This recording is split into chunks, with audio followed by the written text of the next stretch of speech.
January 4th of 2020 was the last time XCOM 2 was uploaded to this channel. It has been much too long. And as we continue to wait for XCOM 3, I've decided that this is... I can't wait any longer. It's go time. We need to do another campaign, and here we are. We are, of course, running some mods in an effort to keep it light. I'm only running like 218 mods, which is very, very, very small mod pool. Of those, 94 of them are cosmetics, so giving you guys a lot more choice in soldier creation this go around. 43 of them are fixes, gameplay fixes, interactions that should be working a certain way that aren't and are all tidied up and clean now, which I love to see. We have 11 mods with different enemy types. Those include larger ones like a Better Advent, Bio Division 2.0, World War Lost, and a bunch of others. And then we've got some major game-changing mods that we're going to talk about, and then we're going to dive right in. The first big mod that is kind of the cornerstone of the entire campaign is called Covert Infiltration. This was just released publicly recently. I had the chance to try it for the past few weeks, and it is phenomenal. For those of you that enjoyed Long War of the Chosen, and have wanted me to play those games, this is going to be right up your alley. It adds a whole infiltration mechanic. The whole Geoscape gameplay is dramatically different from what we're used to. I'm just very excited to show you guys. I think you're really going to love it. And I've only dabbled in the first few hours of a campaign, so there's a lot that I'm going to see that's going to be surprising in the early game, mid game, and late game. Very excited to get in there. We're going to be running Shire's proficiency classes. He has tweaked a lot of them, and I loved them in our previous campaign. We're bringing him back. He's also done all of the faction soldiers. So they've been reworked completely, and they're super well done. Cannot wait for you guys to see all these classes. We're running Psionics Ex Machina.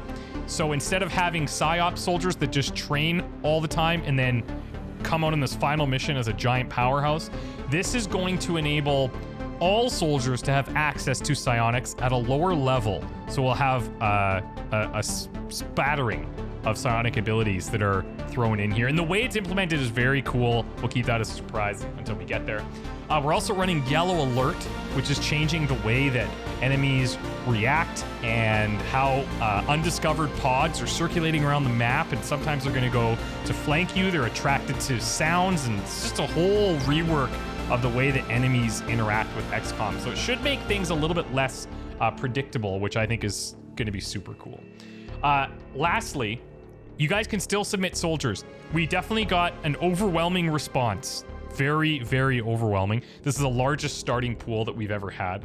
And if you want to join, you have the same chances of everybody else once your character is approved. I'll have information down below on how to do that. And on that note, I want to thank Nee, who is an exceptional soldier biographer, reader, soldier pool builder.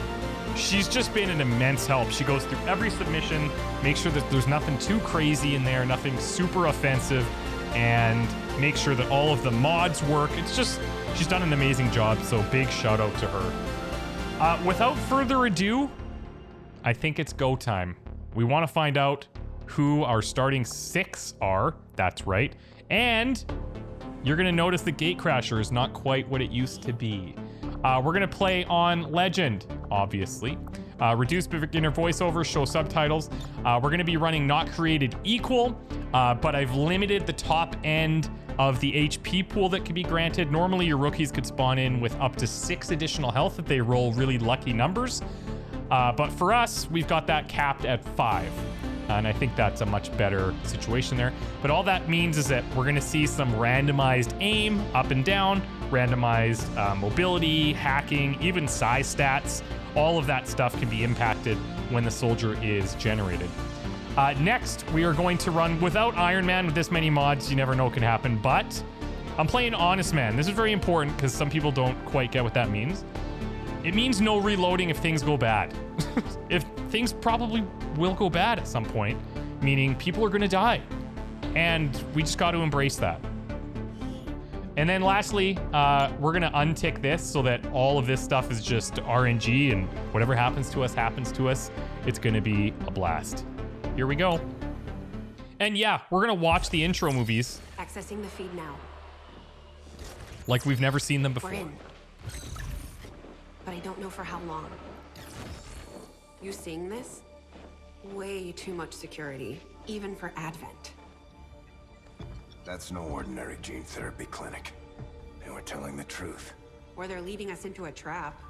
A really obvious trap. We'd need an army to march in there right now. I've got a better idea. Outrider, this is Central. Go.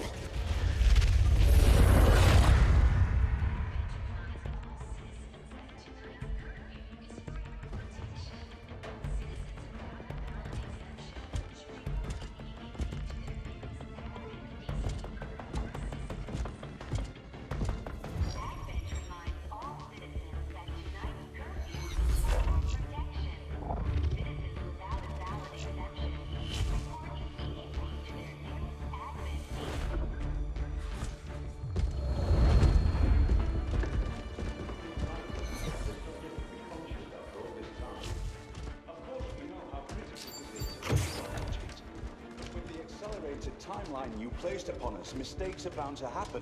It wasn't our fault. Please! There's no need for any of this. I will do what you ask of me. I just need additional time. Did you say something? You're one of those? You must understand, I had no choice. Outrider, report.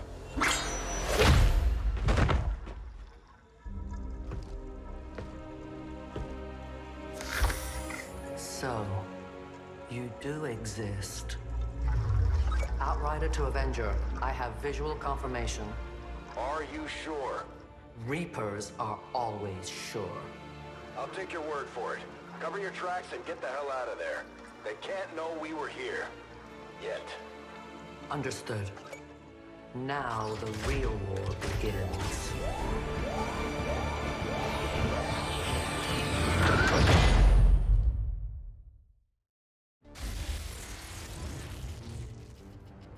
Excitement continues to build as city centers across the globe prepare for the 20th anniversary of Unification Day. Thousands line up at the site of the Great Accord, celebrating the formation of the Advent Coalition. Keeping with their promise to humanity, 12 new gene therapy clinics will be opening in select cities by the end of the new year. Despite the attempted attack by fringe elements, operations at the new facility in Paris thankfully remain unaffected. In response to the unprovoked intrusion on the eve of our most beloved celebration, the speaker reaches out to us. A small number of dissidents again repeat the mistakes of the old world. Striking as we celebrate a benevolent savior who time and again offers only friendship and compassion. Yet these trivial actions could never break the bond between humanity and the Elders. Peacekeeping forces have already made several preemptive arrests of known collaborators. Advent again assures all citizens that today's celebrations will continue as planned. Perfect.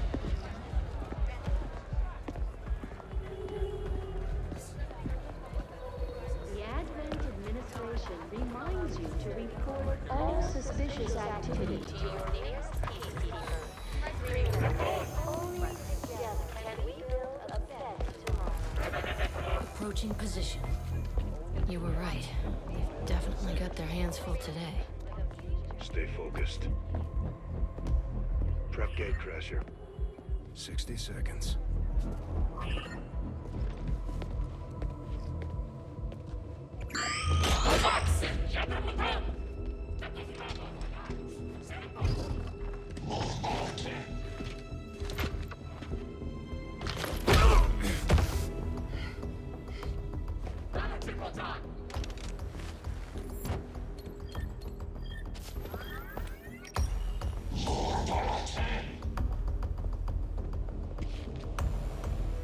now.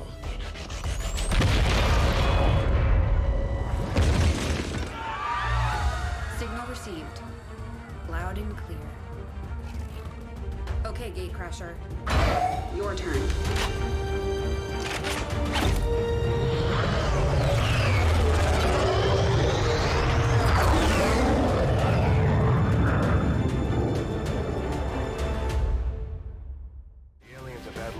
To establish their peaceful enclaves within the city. This is the starting 6. Move in and show them the fight isn't over yet.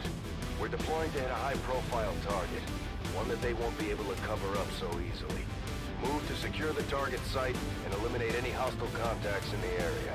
Okay, a couple of things right off the bat. Number one, as I alluded to, this is not our standard Gatecrasher. This is brand new, part of the Covert Infiltration Mod. And we need to rescue a couple of prisoners. I want you to pay attention to who those prisoners are. I would also like to point out there's a very good-looking guy in the back right corner there. Backwards hat. Got the headset on. Nice glasses. Very nice physique. Just wanted to point that out. Everyone else looks great too, of course. But let's go ahead and meet these guys.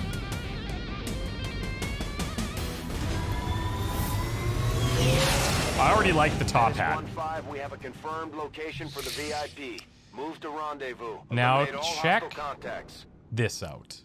Before we even get into the mission, I would just like to introduce, where are we here? Myself. That's right. I've joined the campaign for the first time ever. I've got my own soldier in there. This is actually an edit of a mod called Starting with Jane Kelly, I believe. And in that mod, you start with everybody's favorite XCOM recruit, Jane Kelly. But then Shire actually has a class dedicated to that soldier that's made around it. So you start with Jane Kelly, you have this special class, and we've modded it so that this is me in the game. And there's only one of this class. We'll get into more about what this class is like once we can take a closer look at the abilities later on. But yeah, I've joined and I'm very happy about it. I think we look pretty darn good. If we want to get a better look here, I can probably go in something like that. Check that out. Not bad. I think we look pretty darn good. Okay, next, who's up? We have Claudius WarMaster Pazzi. Looks like he's seen some things. I love the eye. You got glowing eyes, and you've got this kind of cybernetic attachment over top. Looks very cool. And nice backpack. Very nice backpack. We did pretty good here, rolling 5 health. Not bad. The aim is probably not going to be a sniper. We've got Marcus Tyrant Kincaid. Now, I believe Tyrant has been in previous campaigns. And welcome back. Nice little Viper tattoo there. Nice shades like that. Long hair. Very cool. Very cool. Next up, we have Aussie Raid M. Love the top hat. Love the top hat. There's this mod, a cosmetic mod called Emissive Augments, I believe. And that's what you see as his glowing fingers there. People can use them for legs and arms and stuff. But yeah, very cool. Happy to have you, big time. Next up, we have Helen Black Ghost Giroux, and we spawned starting with a Templar. Very happy to see that. Now, Templars have been reworked as of all of the hero classes, so just something to keep in mind. You can already notice down here, there's some different abilities that we'll get into in a second. But yeah, very cool looking. Like what you've done with the place. Welcome to the squad, Black Ghost. Welcome. And then we've got Jeanette, Mrs. Treason, Siran. It's funny, in my testing that I was doing, Jeanette here has shown up as like a VIP almost every time. So it's cool to see that she actually made the starting cut for soldiers. Yeah, and she's a smoker. That's all we know about her at this point. But we'll get into all the bios and stuff a little bit later on. And yeah, let's get ready to rock and roll. Let's begin. I'm going to just start sending us up there. Now we've got... Oh, hello. The Advent got action. Seem more capable than the grunts. We're not sure whether to chalk it up to training or stricter mind control. Now, I don't want to get overconfident, like, right off the bat here. I don't, but I'm going to get us right in there. We do have a small... That was actually pretty close. We have a smaller detection range on this class, as you'll notice. So something we'll learn as we get going here. I think I'll try to... Well, let's put a couple people down here. Marcus, let's take the full cover on the tree. Ozzy, I'm going to dash you in here. Helen, if we can get you in closer, that would be great, because you're going to be our finisher, I think. And then Jeanette will take the full cover here. Now, you're probably wondering, why are we starting with 6 people? Good question. This is a covert infiltration thing. Going forward, missions will not normally have 6 people. There will be penalties to bring additional folks unless we do additional research later on. So just something to keep in mind. But this mission, compared to normal Gatecrasher, does have an extra pod. So there's extra enemies here as well. Now, clearly, we could just employ the very special tried and true approach of grenading them and overwatching to kill the rest, hopefully. So let's do a little bit of something like this. I'll move Jeanette down just a tad. Can I get up here in a blue move inside? Oh, yes, I can. Yes, I can. Claudius, you got it. Tyrant, this looks pretty good. Maybe I'll just shuffle you over here. And we're going to grenade with Ozzy. I'm going to keep Helen available. I will keep Commander available as well, because we do have a sword attack, so we can do some cleanup here. Let's just double check. Okay, yeah, no, we definitely want to do it with the other. Okay, Claudius. Overwatch there. Overwatch here. Overwatch here on Mrs. Treason. And then let's throw a grenade, start this off with a bang.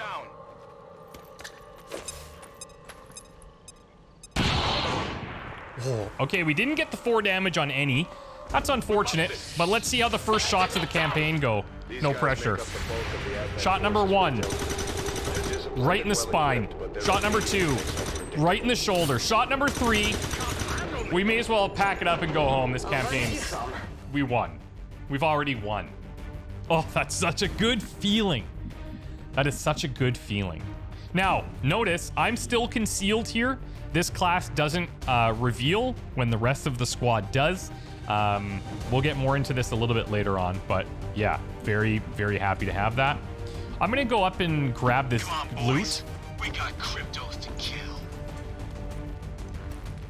Look at me. Oh my god. Now, a couple of other things. I'll try to do this as much as I can, especially in the early videos, but I'll highlight any of the mods that I catch. Basic speed loader is part of this massive weapon and item overhaul that Shire's done. We're not going to see any like stocks or anything. If we might see some modified versions, but all of those attachments are reworked into different things. So speed loader is one of those. PCS for speed, we know. Crystallized meld. What could that be used for? Weird. We'll get into that later. And then a data pad. Cool. All right. I'm going to continue pushing up here. I feel pretty safe. Okay, so 3 troopers. Not bad. Not bad. I'm not going to move up too much further. I don't want to trigger them with Helen. My watch begins. Looks like she also might have a perk there. And did we trigger? Very close. Oh, we got a little Viper. A little neonate Viper. And a heavy. To be vipers. Though I share your reservations about this species, there's something different about these creatures. They appear almost underdeveloped. Perhaps an earlier stage of growth or some sort of precursor organism. Just as long as they're not bulletproof.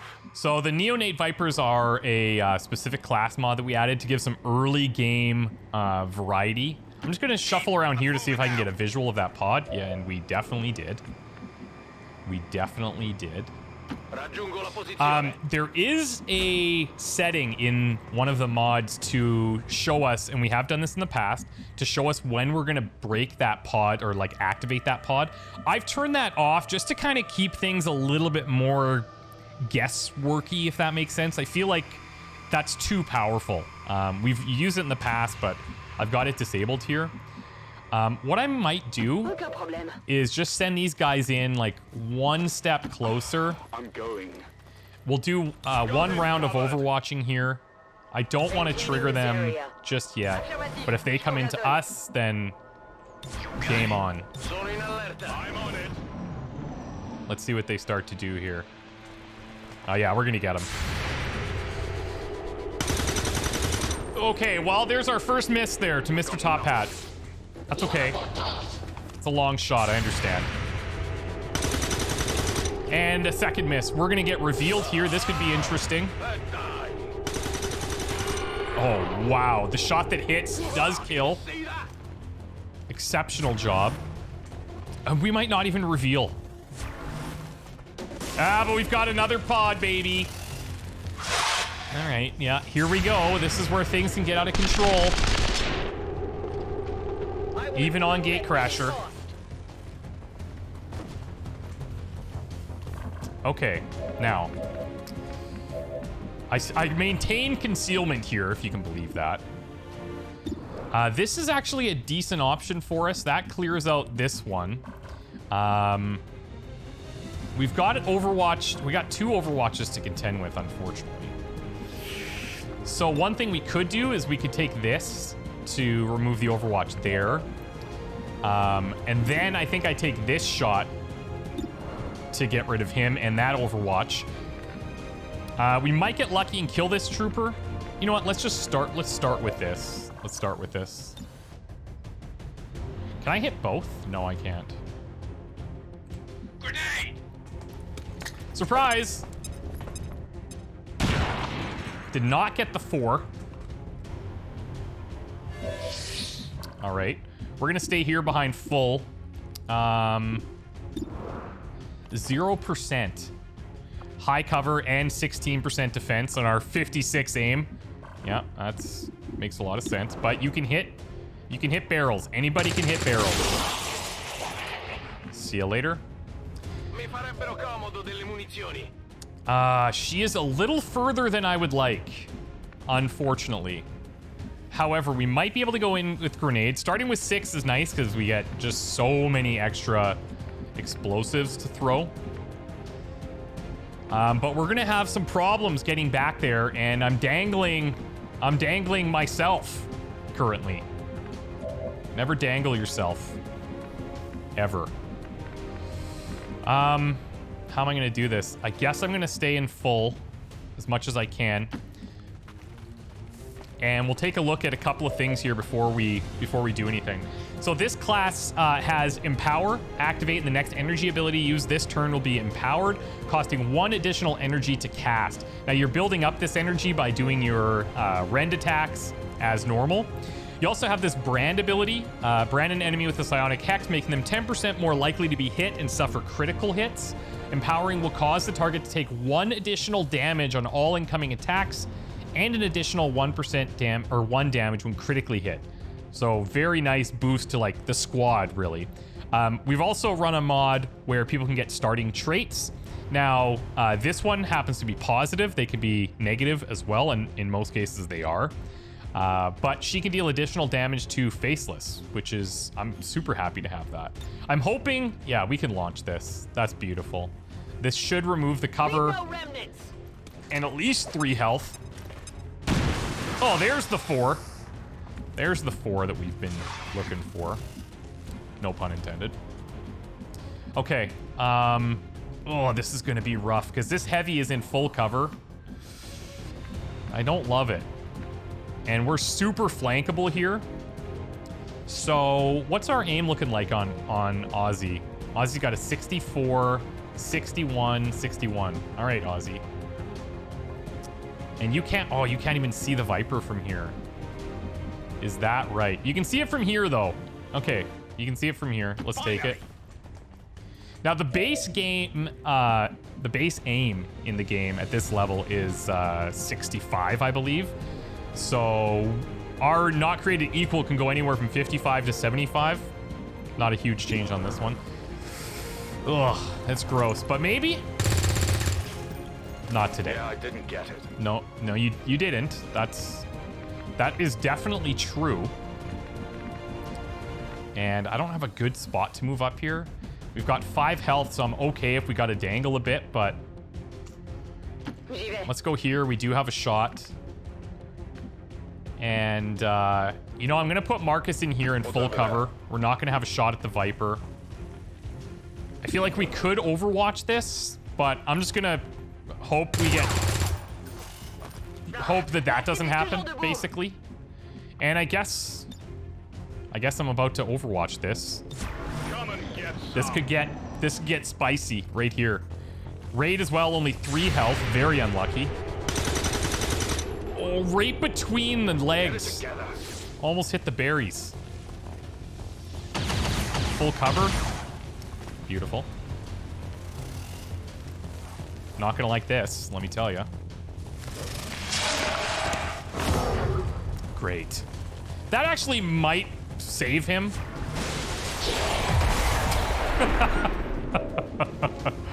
Oh, I don't even feel bad. I don't feel bad. We do have an Overwatch to contend with down there. We are gonna trigger if we do this. But if I run up this way, I think we can take cover over on this side. Instead of approaching like this. Let's move in a little closer. Oh, why can't I get from here? That's weird. I don't like that. And we're gonna trigger Overwatch. We do have 5 health, which isn't the end of the world.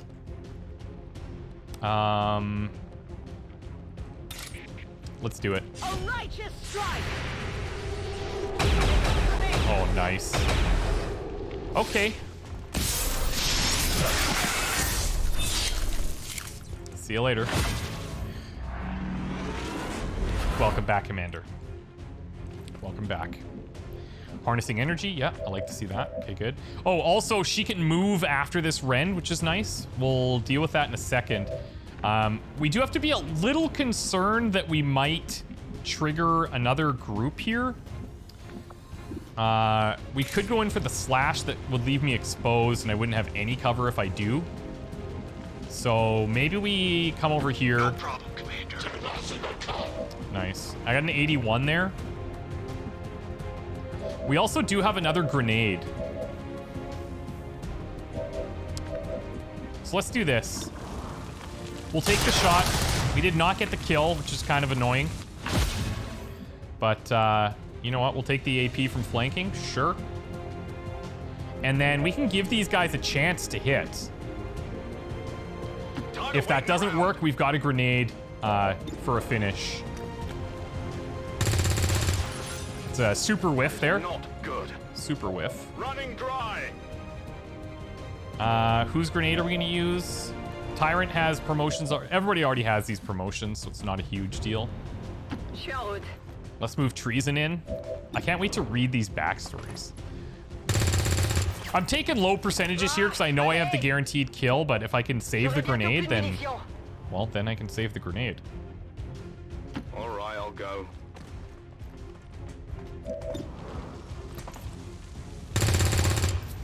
Wowzers. Adjusting aim. Okay. I need ammo. So I'm going to move you just out of here in case things go awry.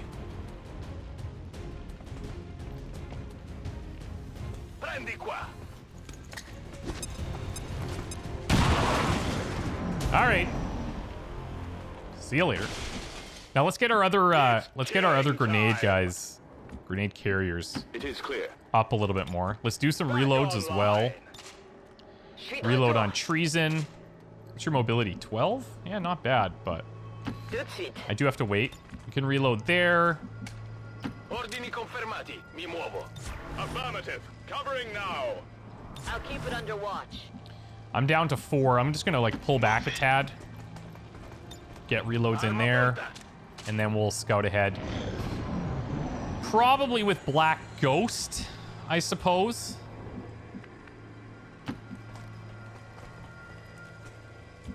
Okay, that seems fine. Let's go into full here. There is another pod. I I just don't know where it is. En route to target location. So let's blue move where we can. I hope it's worth it. Now, all of this commotion that we've been causing, this is kind of some of the stuff that plays into yellow alert, because invisibly, in the background, pods are doing certain things. They might be trying to get in between us and the objective. They might be trying to flank us. There's a whole bunch of different parameters that they're trying to follow based on the stuff that we're doing. Or if civilians are screaming, like there's a whole bunch of stuff like that. A grenade, so let's move them up. I'm going. And raid, we can move you in. Oh, hello. Nice shot. Love that. Don't know what we're shooting at yet. We hit the officer. Happy to see it. Happy to see it.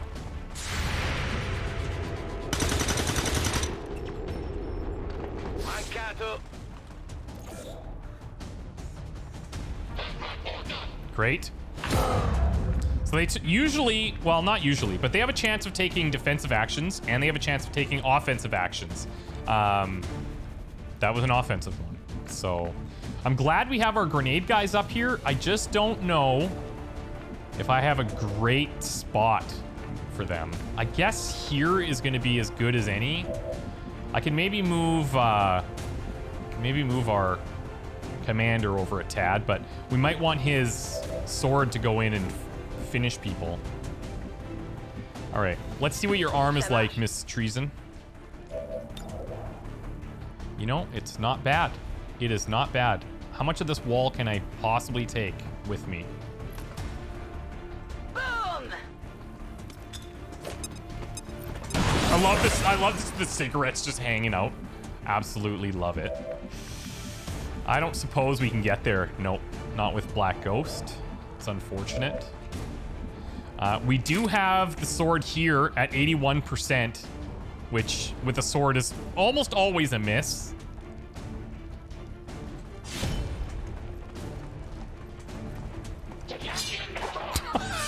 I'm telling you, I don't know what it is about swords and percentages, but they're all incorrect. They are always lying. It's the worst. And now I'm in a really, really bad position over there. Really not ideal at all. All right. Let's bring you over here.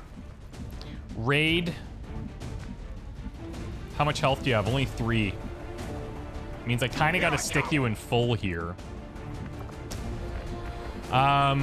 Maybe what I should have done is tried to take advantage of this brand here, and I might do it now. I'll put you up here in half, and we'll brand this one. 10% more likely to be hit. That would have probably helped. But alas, it is our first and definitely not last mistake of the campaign. I can't get any sight from up above, unfortunately. I do have a flank here, but like this soldier is my concern, but my chances are so low that he's sitting in full there. But the commander could go down extremely early here. Extremely early. 31%. 17%. I can up that by getting in a bit closer. But then I give up that flank. So here's what we're gonna do. We're gonna take our 25 there. We're gonna take our 31 there. And then WarMaster.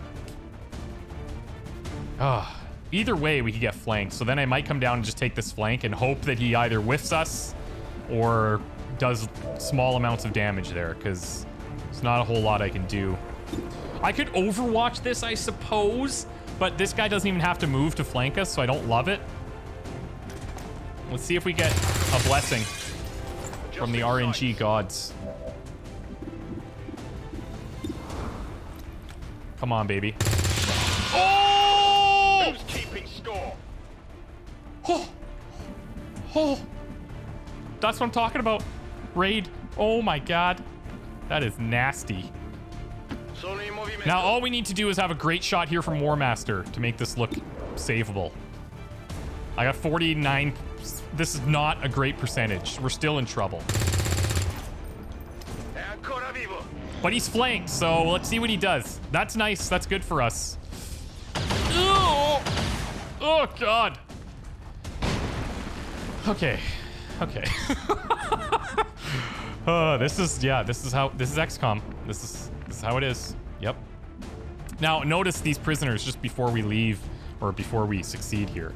Smugs and Boundeer's here. Oh, sick. Boundeer is one of the mods. We use a lot of his mods. He's like a genius, by the way. So that's cool. Pay attention to those names. Let's see if we can nail this sword. Okay, I'm telling you. What? And again, I'm in a bad position. I'm in a really bad spot there. So I wonder why I can't see the soldier from here. That seems a bit strange, doesn't it? I can't believe that just happened again. And I'm just putting the commander in the worst possible spots. How is this? How do we not see this here? We see it there, but we don't see it here. Like, I want to dangle this guy. I can take this shot, but it is not a flank because we're shooting through here, I think. That seems extremely weird. I'm gonna see if that's just an oversight. Nope. For some reason, I cannot see that, and I don't know why. Well, so far, this is working out exceptionally well. It is clear. Oh my god. Boom! Let's go, Tyrant.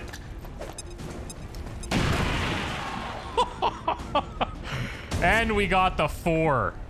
Okay. Starting out with a little bit of drama. I love to see it. The power guides me. Love to see it. Little good luck, little bad luck. It's all over the place. Got it covered. Let's get these prisoners out of here. It will open for me. Now, we could have beelined to these doors and maybe got some bonuses here, but, you know. And she's got a 12 tech score. Not bad. Not bad at all. I've been granted many gifts. Join us. Not bad. Only the commander was wounded. Could have died a couple of times. Could have died. Claudius WarMaster Potsy has most high, most exposed, wanton destruction. Not bad. 7 damage dealt. Marcus, 13 damage dealt. Not bad, kid. I'd say so myself. Aussie Raid M, 13 damage as well. Impressed. Helen, 8 damage. Most hated unit was that Viper, but saved the commander. Mrs. Treason, 7 damage there. Overwatch accuracy, 100%. Most high. Classic. And then there's me. 10 damage dealt. No kills. And almost dead. Ain't got time to bleed. Very cool. I suppose a group photo of Gatecrasher could have been nice there. But I'm just excited to get to the base. That mission was so XCOM-y. Oh my god. Successful shots, 30%. Yeah, good times. That was fun.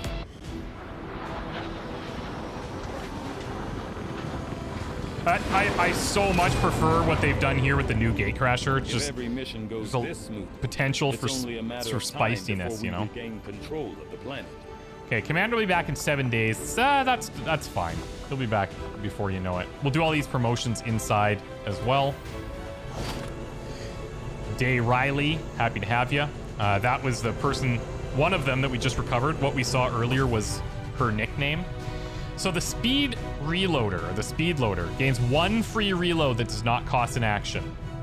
Yeah, not bad. 1 mobility. We have some meld here. Lump of meld in crystallized inert state. Advent forces appear to be instructed to recover samples whenever they find any. We got officer corpses and trooper corpses. Love that. We did not get the Viper corpse. I don't know if neonates don't count towards that, but it doesn't matter. All right. Day Riley is our engineer. That's right. We just rescued an engineer and we rescued a scientist. Dr. Halim Mansour. This is Boundier. So I love that. You get a scientist and engineer right off the bat, and that's part of the big game changes. Now you're going to see a lot of these things saying negative traits popping up. These can be negative or positive, but they're always going to show negative on these type of screens. But you can see here, Hunter of Faceless, she's getting bonus damage to Faceless. And then you'll see a couple pop up over there. Now, we're going to get a bunch of pop-ups here for Covert Infiltration. I'm going to go through them, even though I've done it a few times myself, but I want you guys to understand what implications this has and how it works. So, welcome to Covert Infiltration. As you progress, you'll be greeted with tutorial pop-ups which explain the changes that the mod makes. Take your time to read them carefully. Picking up an unsecured transmission from some clown calling himself Van Dorn. Van Dorn, like what a throwback. We're looking for. Take your time to read them carefully. They explain all the major aspects you need to know to effectively make decisions. In case you want to review the tutorials later, you can find them in the XCOM archives in the commander's quarters. If you want to, you can disable the tutorials, but we don't want to do that. You can still find them in the archives though. Note that the tutorials will not adapt if you edit any of the strategy overhaul mod's core values in the config files. If you made any major changes or removals to suit your personal taste, the tutorials may be inaccurate. We haven't changed any of those. So, Commander to the research labs. First thing you're going to see is a few other people have some traits. Looks like Hunter of Sectoids is good. Firefighter, I think, is good too. We might have just gotten quite lucky and not got any negative ones. Before we do anything, I'm going to get my engineer to work here. Now, the resistance ring. So normally this would be needed for covert operations.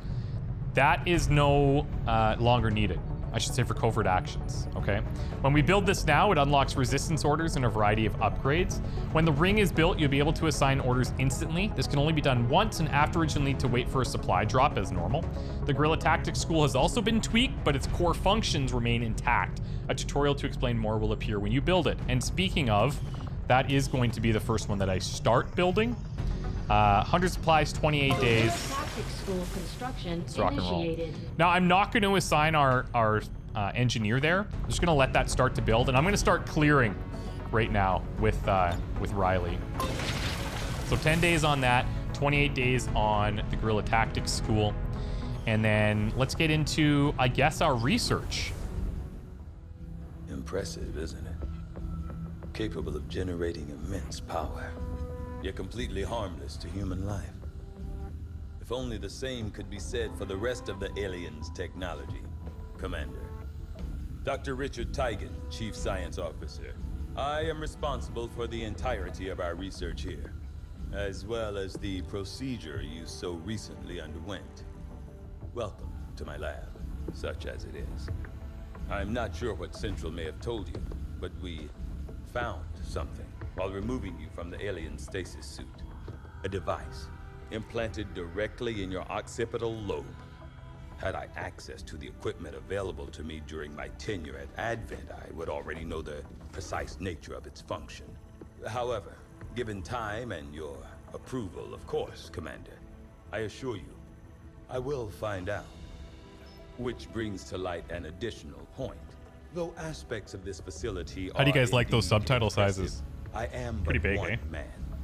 Were you to direct additional support personnel and resources to me, I could substantially improve the speed of all our research. Farewell, Commander.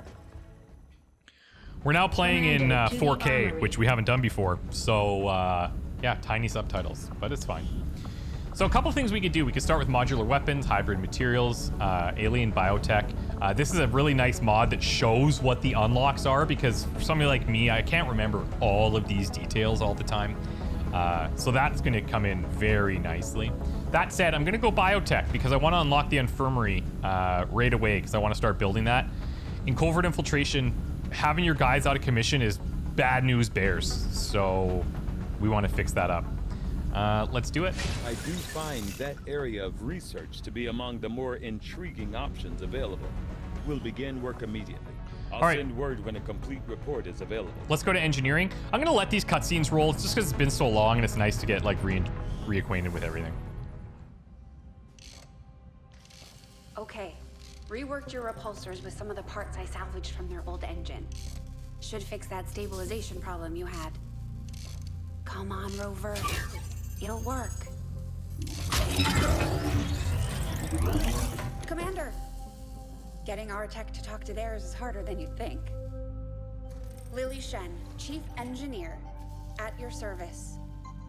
You were probably expecting to see my father. In all that's happened, I'm guessing Central didn't tell you yet. He's gone. Dad gave everything he had to get us this far. This entire ship is his life's work. I know he would have loved to show you around the place himself. He used to talk about you a lot. You can be sure I'm ready to finish what he started.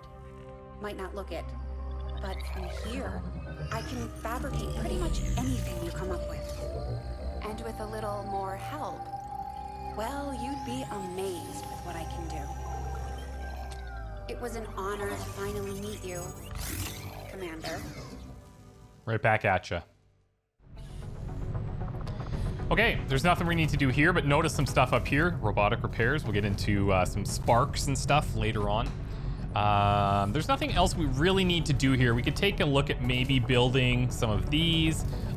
Because of the options that we chose at the beginning, we now have access to the hunter weapons, like straight off the bat. Boltcaster, Frostbomb, Hunter's Axe, and the Shadowkeeper. Hunter's Axe is also a mod that's out there, I'm sure, but not one that we have installed. I'm very tempted to just build a Frostbomb right off the bat, because that would be super strong. Even the Boltcaster would be quite good. Let's go ahead and do this. I might want to build a med kit. Maybe? Maybe?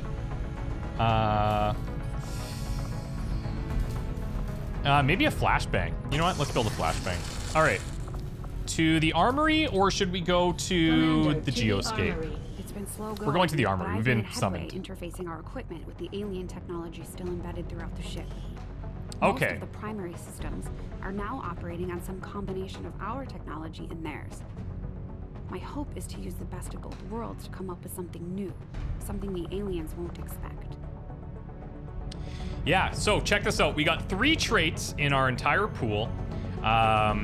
We have the sectoid one, the faceless one, and firefighter. The student had experience operating in flame-filled environments and knows how to put themselves out quick, which must mean, let's see here. Where can I see that?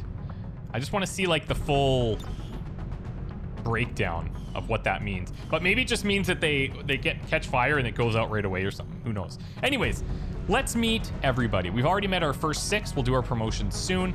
We've also got Liberty, Libby, Bell. We've got Marie, Gentle, Lebrun, Mace, the Cook, D, Ethan, Ace, White, Olivia, Cuttlefish, Maynard, William, Hunter, Pierce, Pepabear, Trochatska, Mira, Sakino, Hexan, Barura. Hopefully I'm not butchering that too bad. Danil, Variable, Tirani, The Words, Please. Ooh, interesting. Stephanie Brown. Okay. And Liu, Short Fuse, Chen. This is awesome. We got a good mix of people here. I really want to go through all their bios and stuff right now, but I think what we're going to do is let's go to the Geoscape first, and let's just get some of that stuff going, because there's a lot that's about to go down right now. Okay? Commander, to the armory. Commander, good to see you on your feet again.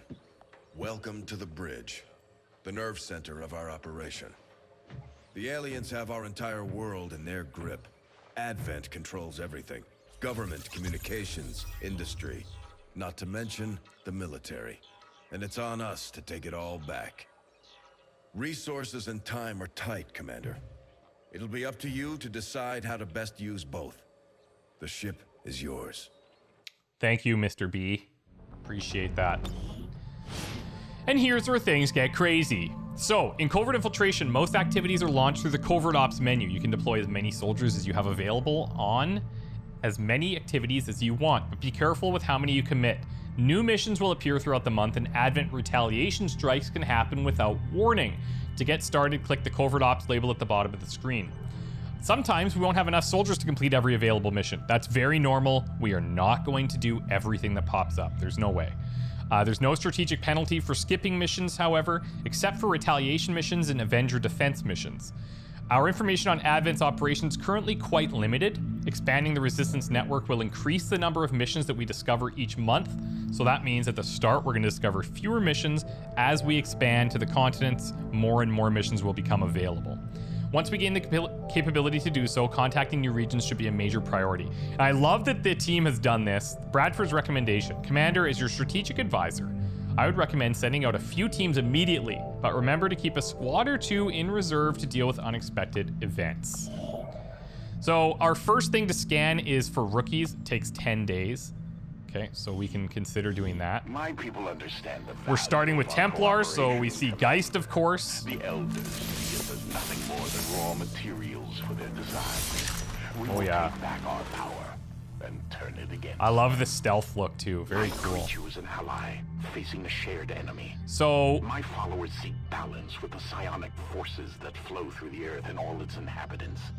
We channel this energy, aided by technology of our own design, to pursue justice for those who have fallen victim to the Elders and their servants. So we've got two faction orders: Noble Cause of Deeper Learning, covert actions that we now have availability to do right away, uncover the black market, I think that takes like 20 days, exhaustive training, recover useful items, and form soldier bonds. So let's take a look. This button, anytime it's blinking red, we got to be paying attention. You also see a thing here, but when this is red, it can be easy to miss. So let's start this before we go and do any scanning. So we could go and just find skirmishers. That might not be a horrible plan. There's a moderate risk to have soldiers wounded. You can see what's required in here, what the reward is, and then a little blurb about what the mission's actually about. The Reaper faction, we need a sergeant, so that's going to be a little ways from now. This takes 15 days. We might want to do that. Black market is 20 days. We could get somebody extra hacking there. We can give somebody a promotion, and it's only 8 days. Risks are that soldiers are wounded. Do we see any ambush? Okay, we don't see any soldier ambushes. Those are super scary, and I'll probably avoid them as much as I possibly can. But yeah, exhaustive training we want to do first. We get somebody a promotion, and any rookies that we put in here, which is primarily what I'm going to throw into these type of things, they're going to get promoted as well. So it's a good way to just get your campaign going. So let's go to our loadout here. Now, covert actions are the simplest type of activity. A team of soldiers is sent for a specified duration, and they return with rewards. The duration is determined by a base duration plus extra time on the number of soldiers and equipment sent. So heavier guns makes a difference. It means you have to be in there for longer. Different armor types make a difference. You have to be in there for longer. Covert actions will usually never result in tactical combat. Equipping the team with equipment such as specialized grenades or medkits is a waste of resources unless there is a risk of ambush. However, upgraded weapons and armor will decrease the chances of risks triggering. A rough estimate of the trigger chance of each risk is shown on the right side of the squad select screen. A squad that's equipped with heavier or higher tier items will be more likely to come home safe. As the aliens continue to improve their armies and bring in reinforcements from off-world, they'll also ramp up their patrols and security efforts. Covert action risk chances will steadily increase as time goes on, so at some point, purely conventional gear isn't going to cut it. Another very cool thing that's happening in this campaign, when you do like a weapon upgrade, it doesn't give everybody that weapon across the board. It doesn't upgrade all assault rifles, all shotguns. We have to buy individual weapons. They're not super expensive, but we do have to buy them, so it's something to think about. Now, maybe this is a good time. You know what? This is actually a good time.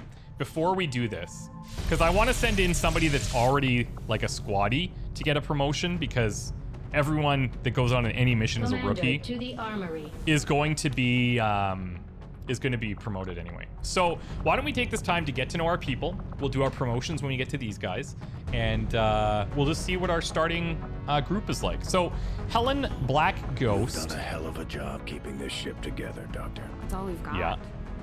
And I know the aliens aren't happy about losing one of their own. I doubt they. Helen Black Ghost I'm more than Giroux. happy to prove them wrong. You will reap, a distant voice sounded in her head. Helen came back to her senses, lying bound on a makeshift bed inside what looked like a hastily constructed research lab. Her head swam dizzy with memories of an attack, kidnapping, and a wild ride inside a van to some unknown location. A man was towering above her with the face completely devoid of any emotions. However, it was her own hands that caught her attention. They were all covered in blood and her wrists were clasped inside strange metallic-looking gauntlets. Increase the power, the man uttered. And the wires which ensnared Helen lit up her veins with searing pain, sending her reeling consciousness into a black abyss once again. When she woke up again, she couldn't tell how much time had passed, but the same man was standing beside her. This time he was joined by another with doubt splattered across his face. Geist, we should stop. She doesn't look like she would make it, the second man observed. No, we're running out of time. We do it now or we'll be eventually obliterated by either aliens or humans, Geist responded. If she doesn't transcend, she's no use to either us, or she's no use to us either way. Increase the power. When Helen's mind pulled her back into reality once more, Geist was smiling, although there was something sinister about him, as if he had just committed a crime for which he would never be held accountable. Helen was no longer bound. She rose up and tried taking off the metallic gauntlets from her hands, but couldn't. They were solidly welded into her arms. Welcome, child, Geist spoke in silky voice. Let me show what you gained as a compensation for your loss. That is really cool. You don't often see like tie-ins directly with some of the auxiliary characters in the campaigns. Great bio. Welcome to the squad. Very happy to have you. Next up, is this next in the order? No, next up is me. And honestly, I didn't add anything for this because I'm just here. You guys know me, okay? I'm the commander. I play video games for a living, and now I shoot for XCOM, okay? It's not about me being highlighted. I'm just in here for fun, and all hail the great commandy one, okay? That's really all you need to know about me. And we'll go into my class in a bit here. Claudius. Now, one thing that's very cool about the setup that we're running, we're using two mods that affect class choices. One is called Use My Class, and one is called Choose My Class. So the way that we've done it is when you guys submit soldiers, you're able to select a certain class if you have a preference, and that's totally cool. That will be this top class here, okay? By default, the Choose My Class mod gives you 3 options randomly generated by the game. But when you use that in conjunction with Use My Class, then your chosen one is the first one, and the second and third will be the ones that are randomly generated. Now, I've changed this to only give us 1 additional class, and the reason I've done that is because I don't want to have too much choice. I really only want to be picking that secondary class if the barracks is starting to get way too filled up of something and I need to change somebody's class for that purpose. But I'll be picking the first class as long as we're not getting overloaded with one. So this is a tech specialist right here. Claudius WarMaster Pazzi, tech specialist. Now, if you're not familiar with the proficiency classes, they all kind of have something in common in that as you develop this class over time, some of their passives improve over the course of development. So they start with Aid Protocol, Blinding Protocol, and Combat Protocol. It's called ABC, ABC protocols. Now, you start out with 1 initial charge, and they recharge every 5 turns. At higher levels, you're gonna see like ABC protocols start with 1 additional charge, and recharge times are reduced. At Sergeant rank 3, in addition to the perks that we choose, you gain the Haywire Protocol ability, you can hack stuff, gain the Repair Protocol ability, send the Gremlin to a mechanical ally, and Gremlin Protocol abilities no longer consume all remaining actions, which means you can start your turn with them, and they're not turn ending. Super nice. So that's just one example of how this works. Now, you can also see in here, we've got random XCOM things added. And then there's some other classes that have infiltrated their way into this XCOM section, so we can have a lot of variety here. I chose the proficiency classes over something like the RPG Overhaul because RPG Overhaul was too random for my tastes. This really provides a good structure of classes that offer a lot of flexibility within. So as an example, with this tech specialist, the protocol packages, as we know, we've got additional armor here. You can see Destroyer, Technician, Agent. We've got Combat Protocol doing 200% damage to mechanical enemies and 1 base damage to non-mechanical enemies, 1 additional. We've got Disruption Field, so we get plus 15 defense until the beginning of the next turn.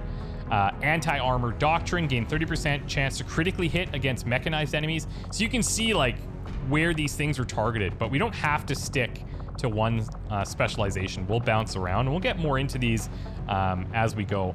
I would highly suggest that you guys take a read through the proficiency classes just to see what's all in there, because it's very deep. There's a lot going on. Anyways, Claudius WarMaster Pizzi. What do we got going on here? So, from Italy, April 13th, 1980. Claudius was a teacher of many things. He spent his early years studying the many languages of the world, art, geography, and culture. He traveled the globe, experienced and shared his knowledge to many people, from students at university, institutions to military personnel. That was until the storm arrived. Aliens, flying saucers, and what everyone else referred to them as Advent. Claudius began to feel unsafe from the world, as did everyone else. Of all the languages he had studied for over 30 years, he could not understand this new one. Much time had passed, and mankind accepted these aliens into their culture as one of their own, mostly out of fear. One thing's for certain, and that is every human culture is inspired or similar to the next, but not this culture of aliens. They're nothing like us, and Claudius could understand why they have visited. He tried learning their culture, or their language, their culture, and their life before the storm, but could not make any meaningful connections. Advent history, of course, was scarce, but research has shown that they are nothing like humans, and so, like many others, he did not trust them. Instead, he began learning how to fight and defend against them, for one day he knew they would turn their backs on us. Advent was only the beginning of the end, and that soon there would be no classroom left for Claudius to teach in, most of which were now empty. People lived in fear, stayed in their homes, and lived for the sake of surviving. After much time, Advent began ruling this world, while Claudius found himself obsessing over the history of war and battle tactics. Every culture had its own way of winning war and how to avoid it. He studied long and hard, physically and mentally, to prepare him for the war ahead. He taught others how to prepare, defend, and repel any strike Advent may make against us, earning him the nickname WarMaster. XCOM was rebuilding, fortifying, and recruiting personnel to take charge against Advent, and it was XCOM who personally contacted Claudius for his assistance. This alien invasion must be stopped, and so Claudius accepted the offer to share his knowledge to the brave men and women who will die to save this Earth. Claudius spends much of his time aboard the Avenger in the barracks teaching recruits the art of war. He may not be the most formidable field operative, but his knowledge of the foe is his true weapon. He is one of XCOM's primary tacticians, and it was Dr. Valen who inspired him to continue the fight more than anyone. She was the closest one to learning almost everything there was to know about the aliens, their culture, how they fight, how they breed, and who their true gods are. Unfortunately, too much curiosity inevitably was her demise, or so it was presumed. Claudius has promised to finish her work as he believes as she did, that learning who Advent is and where they come from will be one way to stop them. Very studious, great teacher. Happy to have you in here as a tech specialist. Welcome to the squad, WarMaster. Very cool. Okay, next up, we have Marcus Tyrant Kincaid. So you are going to be a marksman. Love it. Welcome. Now, marksman's proficiencies, they have this brace ability that's kind of like the backbone of the class, really. You need to brace for a turn, and then you have all these extra benefits when you're braced, okay? So while braced, this is starting at rank 1, which we are. Reduce aim penalties due to squad sight range by 10%, reduce target's chance to dodge by 10%, and gain 10% to critically, or to crit unflanked targets, which is pretty nice, actually. At level 3, we see an increase of aim penalties being reduced by 20%, target's chance to dodge by 20%, and 20% chance to crit unflanked targets. And then at level 6, you see that we max out at 25% negation of aim penalties in squad sight, reducing dodge by 25, and 25% chance to crit unflanked. That's pretty massive. That's huge. Too bad you need a really, really nice. And then you've got these different trees. So a traditional like sniper class. We've got the spotter where we can be using hollow targeting, lightweight optics, efficient targeting, and then the scout. So you're more of like a Reaper-ish kind of thing. You can deal less damage, but and potentially disorient, but you won't break individual concealment, so you can stay concealed for longer. This plays nicely with one of the mods that we have called Scamper, where if you have a class that's got this phantom ability, and only classes that have phantom ability, if they get revealed by the enemy, like walking into them surprisingly, then you'll get a chance to move them away at like 50% of their normal mobility. And if you do that, they'll only get one action on the following turn. So it's just kind of a way of like these guys having slightly higher reflexes, being able to kind of maintain that scout approach, that phantom approach, and not be in crazy danger. They're still in trouble because you don't have your full mobility and you lose an action, but it's kind of can be a lifesaver. But yeah, a lot of options in here. Another mod that we have can allow us to go through all of these and tag things that we want to unlock in whatever order, which is super nice. Highly recommend that you guys do this. I'll have all the mods linked below, as I mentioned before. Okay, so Marcus Tyrant Kincaid. Let's get into your bio, shall we? Okay. File access dossier. Marcus Kincaid, 23, male. Marcus I'm struggling with reading. Marcus was a displaced child from the invasion. His hometown was also the home of a prominent XCOM operative, and thus it became the prime target for an alien terror attack, which led to Marcus and many others being evacuated, even though he was only 3 years old. With no knowledge of pre-invasion life or even his own parents, Marcus grew up in an Advent-controlled London, with the cult-like word of the benevolent elders being hammered into him from a young age, especially from his guardians, who were among the first to fall in line to the new regime. But Marcus was never one to respect such authority, and instead found an escape as a school friend of his introduced him to metal music. Oh, I love it already.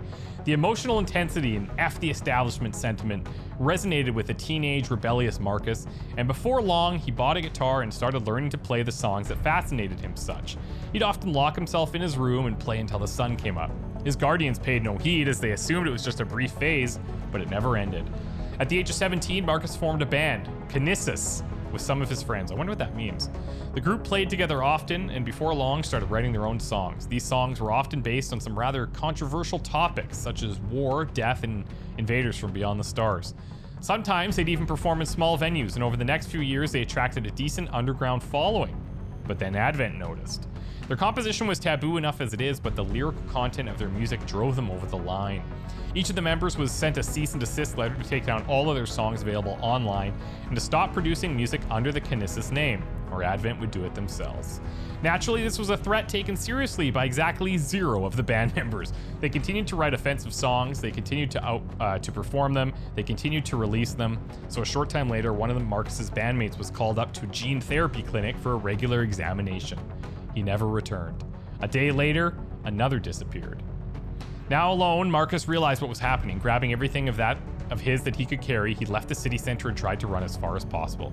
Made it about 6 miles out of the city before collapsing from exhaustion. He laid there for hours before he was found by a resistance scout. Upon seeing each other, the two conversed. Marcus explained what had happened to him and his band. After hearing this, the scout promised to bring him to the nearest resistance haven.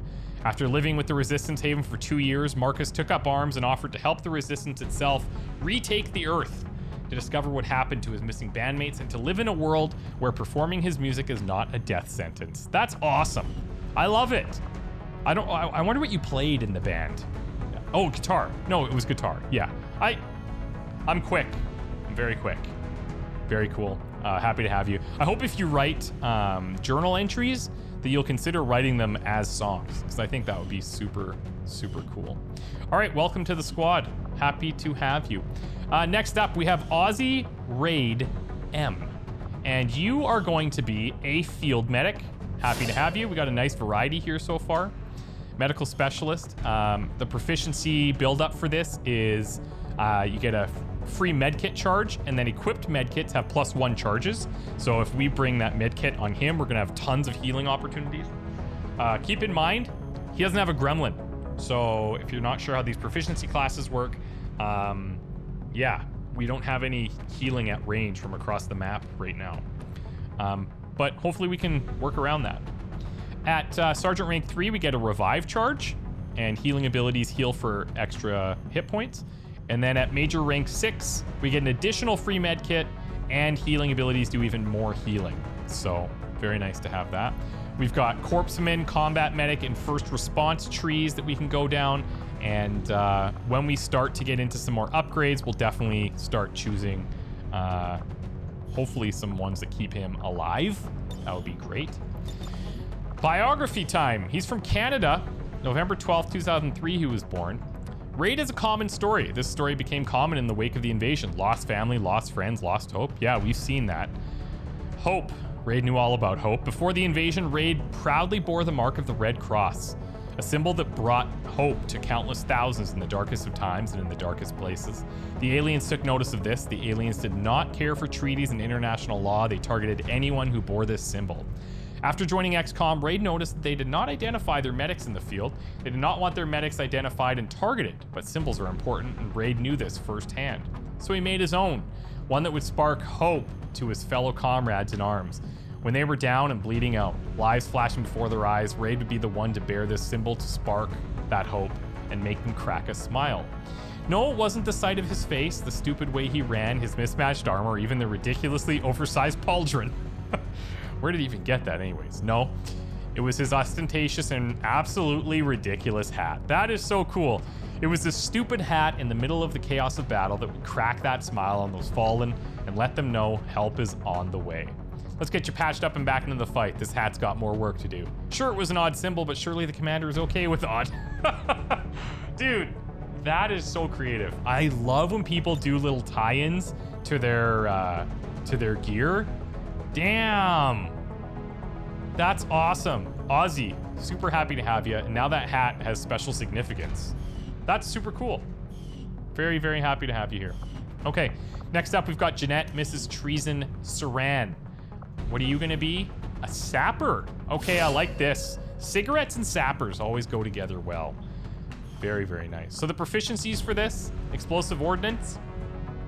So we have a grenade pocket allowing the sapper to equip an additional grenade or rocket. Grenades and rockets that damage the environment deal +3 environmental damage. At rank 3, we gain +1 charge on grenades in your grenade pocket. This excludes special unique grenades and rockets, so some things like frost bombs. Maximum scatter when firing rocket propelled grenades is significantly reduced. That's important because we do have rockets in this campaign. Grenades and rockets that damage targets gain 25% chance to critically hit, dealing +1 damage. And then at rank 6, you gain an additional charge on grenades in your grenade pocket. Maximum scatter when firing rocket propelled grenades is further reduced, and standard explosive grenades and rockets deal an additional 5 environmental damage, +1 base damage, and +1 damage on critical hits. Defensive mines count as standard explosives and benefit from all explosive ordnance damage bonuses. And the bonuses from explosive ordnance do not apply to heavy weapons without the destructive nature ability. Something to keep in mind. So yeah, we've got Grenadier, Fusilier, and Guardsman here. So this could be a little bit tanky, some support, concussion grenades, rapid deployment, chemical warfare, and hold position. Sapper will reload their weapon before entering a special overwatch, firing on any enemies in range that move or attack with the covering fire ability until their ammo is depleted. Must be in high cover to activate. See, that's really cool. Very, very cool. This is a nice one to have too. Immunity to panic, stuns, and mind control, but 20 AP for that bad boy. Smoke screen's really nice. Yeah, dang. Very nice to have you here. Jeanette, let's learn a little bit about you, shall we? Okay, date of birth, Unification 1, day 350, December 16, 2015, in the Western European sector. Decoding encrypted files, success. Citizen Observation Report. Citizen 31577, Jeanette Siran. Placed on watch list for closer observation. Arrest not yet initiated. Has ties to several underground organizations. Known to be selling illegal goods, notably weaponry and other old world artifacts. Insists on wearing glasses instead of getting an eyesight correcting gene therapy, probably wise. Regularly vanishes into the wilderness. However, shows loyalty to Advent despite her criminal connections. Regularly providing local peacekeeper forces with locations of black market outposts and rebel camps. Ooh. Reason for this behavior unknown, maybe to eliminate rivals or evade arrest. Although her data often suggests larger yields in arrests and secured goods than found at the given location, she's a valuable enough source of information to allow her criminal behavior to continue. Arrest immediately if no longer useful. Decoding encrypted file success. Employee file, Jeanette Siran. Mrs. Siran is an odd one. Harsh, rude, and ruthless, but skilled, known to live in an Advent city center, yet always providing us with old world artifacts and even weaponry. Good negotiator and smuggler, excellent at selling even the most useless stuff. Works with several small black market outposts in the area as well. Seems to have some insights into the Advent network as she regularly provides us as well as nearby resistance havens with warnings about incoming Advent strikes, having saved quite a lot of lives and goods in the last 3 years this way. Capable of defending herself if requested, will train customers to use their purchased weapon for an additional fee. That's cool. Never seen smiling, would trust her with my life, but not with a single penny. Dear Diary, today I met Jeanette. I haven't seen her in 2 years, since some weeks prior to the catastrophe at the Haven near the ruins of Girona. Yes, we got a warning Advent was going to attack us, but it was too late. With only 2 hours to evacuate, nearly half of us could not get in time and were either arrested or outright killed by the invading peacekeeping forces. I later learned that the warning was issued, or better yet sold, by a black market worker going by Mrs. Siran, and Jeanette confirmed it was indeed her. She always was a greedy idiot, and it's only gotten worse. She still works at the black market, still smokes too much, and still thinks warning about incoming attacks if she gets money for the warnings. But when I met her today, I immediately regretted buying some radio tech and some information instead of a weapon. Why?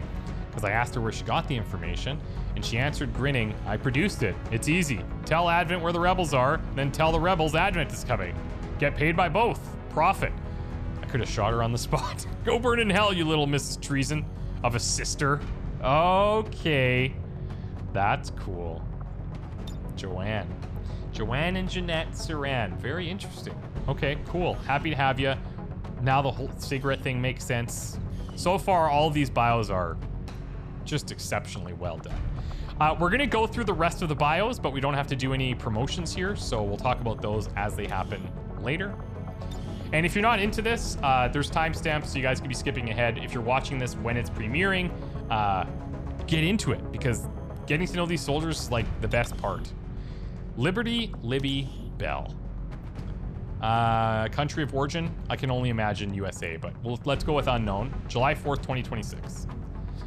And while the scars left by those who would see us all suffer through conflict still linger, the efforts of Advent and our United States government have allowed peace and freedom to endure.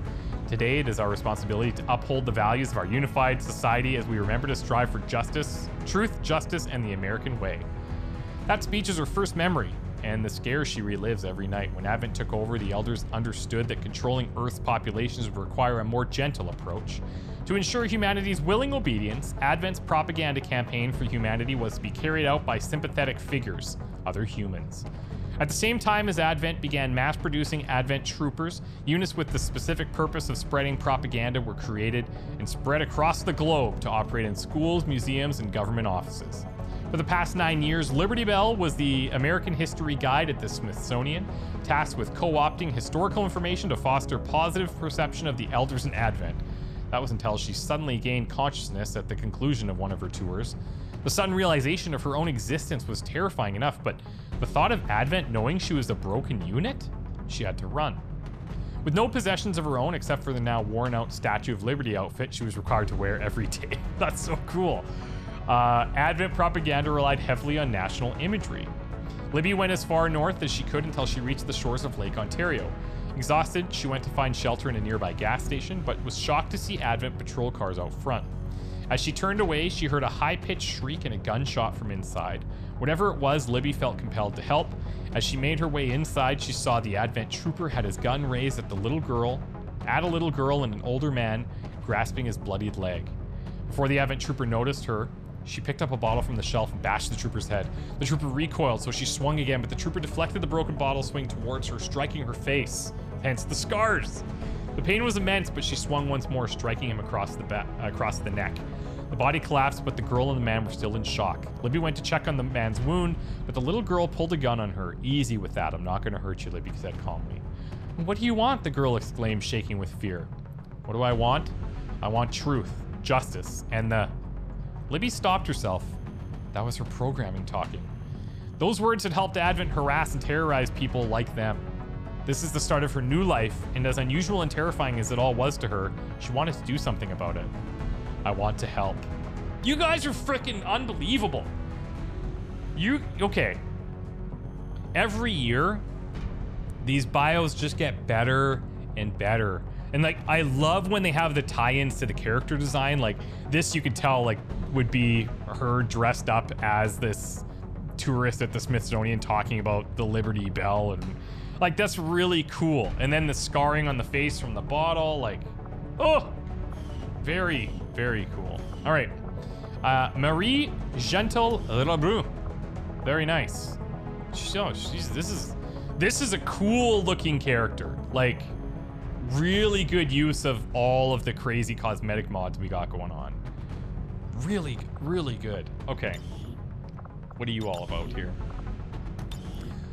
Marie was born in France a few years after the first invasion happened. I'll stop right there. Born in a wealthy family, she's been sugar-coated all of her childhood. Her parents cooperated with Advent against humanity. They were told they'd be part of a new world order. And they were. Marie's parents were brought to some Advent facility to get their DNA studied, which proved to be a deadly study. Advent told Marie that her parents were killed during a resistance assault. Marie, who recently started a modeling career, used her newly gained fame to promote Advent and shoot down resistance reputations. This game lasted about 3 years until she received an anonymous message from the resistance itself, containing some security cam footage from the day her parents went to the Advent facility, and so she learned how they truly died. She posted the footage online through her model's social page and ran to join the resistance. She had to avenge her family. Once in the resistance, she learned to fight, but her main role is to keep troop morale up through radio broadcasts, video shows, and live appearances. So she's like a social media influencer, basically. That's super cool. She won't stop until the aliens are long gone. That's awesome, man. I don't think we've ever seen like a backstory that takes that sort of approach. So yeah, very cool. Happy to have you. Very awesome. Mace the Cook D. What do we got here? Love this. Love the dreads. Oh, we got a burn there. I wonder if that happened in the kitchen. Oh, if it did, I'll be pumped. Okay. My grandma always said, any ache goes through the stomach. She really did have a dish for every problem out there. Feeling sick, steamed soup coming your way. Heartache, you know you're getting hash browns. Penniless, balding, jinxed, peanut butter jelly time. Now, I was but a little whelp back then who didn't know what's what, but as I grew older, I realized just how much wisdom there was to the old lady. Before passing away, she gave me her cookbook. I knew exactly what I wanted to do with it. I wanted to help people just like she did. I was no fighter. When the resistance started, I helped them. The only way I could, I cooked for them. I know what you'll say, a mozzarella lasagna only takes you so far when it comes to missing limbs, and you're right. Nobody was complaining though. A hot meal is just what you need after a long day of fighting them alien guys. But I knew I had to do more, and so I learned. I learned to cook the books to hide our funding. I learned to cook up medicine. I learned to cook my grenades. And now I'm hungry for some muton steak. I am the resistance. I am the cook. Oh, that's sick. Nothing about the burn, but I can assume that happened in the kitchen.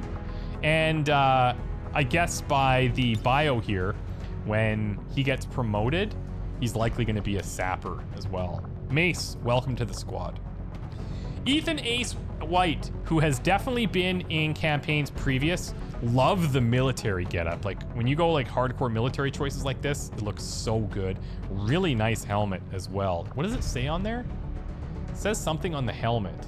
Something before dishonor, but the gun is blocking it. Death before dishonor. Nice. Ethan Ace White has been with XCOM ever since he was young. His father was an interceptor pilot and was considered one of the best pilots in XCOM at the time of the invasion. I'm pretty sure, wasn't Ethan Ace White, like, I think that's a reference to one of their previously submitted characters. Thanks to his father being an elite pilot in XCOM, Ace and the rest of his family were allowed to live in the safety of the XCOM base during the invasion. Ace watched every time his father would take off from the base to intercept enemy craft, and was there to watch the feeds of his father shooting down the first enemy UFO. Ace dreamed of becoming like his father and taking to the skies to fight the enemies of humanity. Unfortunately for Ace, he didn't have much time to dream of becoming a pilot in the XCOM HQ, as it was soon attacked. When the aliens attacked the base, his father fought to the bitter end to protect his son, but he was eventually killed. His sacrifice was not in vain, however, as Ace managed to safely escape with a group of survivors.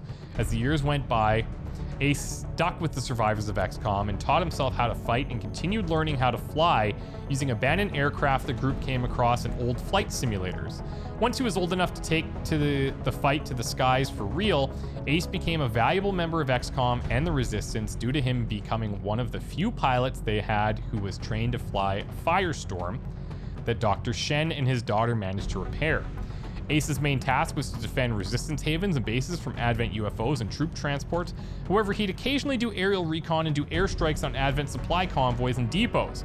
He was a damn good pilot and quickly started racking up aerial kills. He quickly became a flying ace, giving him his nickname. Ace would become quite the nuisance over the years, and eventually Advent started cracking down on his activities in the air.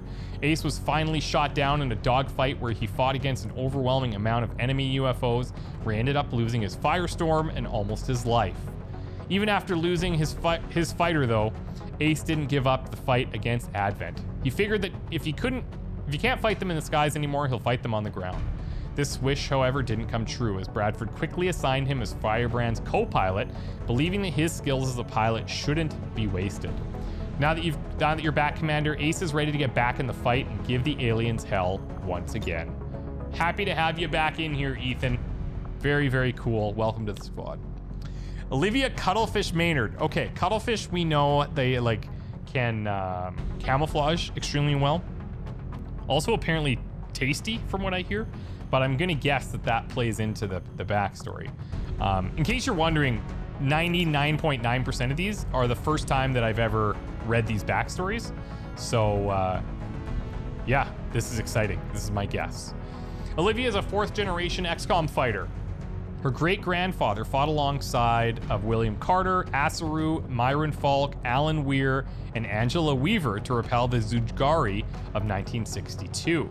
Her grandfather Nathan flew interceptors for XCOM during the Sidonia incident of 1999.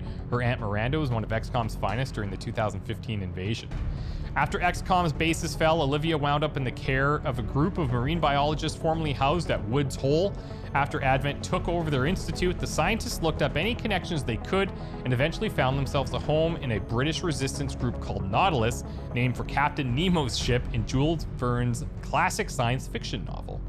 It was with them that Olivia learned her craft as a marine biologist, as a resistance fighter, and as a secret agent.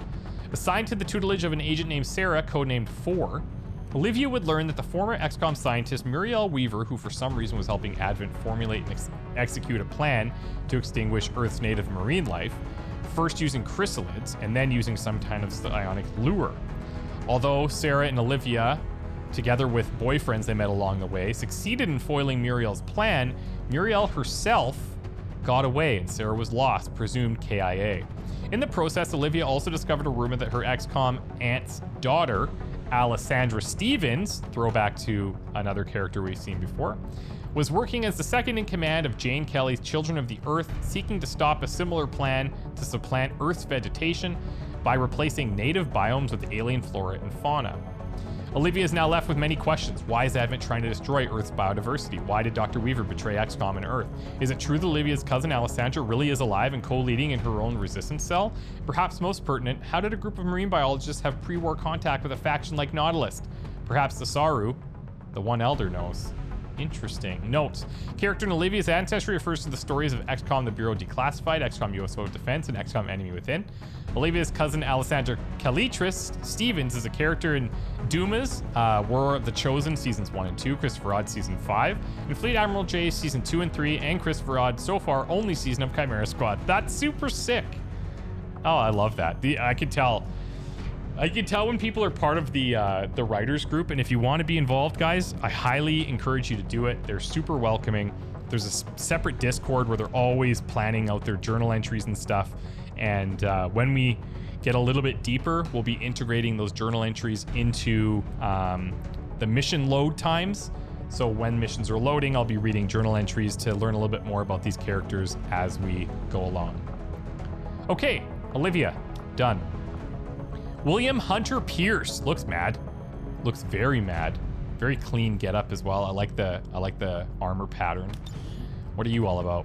William, pretty aggressive guy. Yeah, makes sense. During the invasion, he fought against the aliens and got his face half burnt by a plasma bolt. Where do we see that?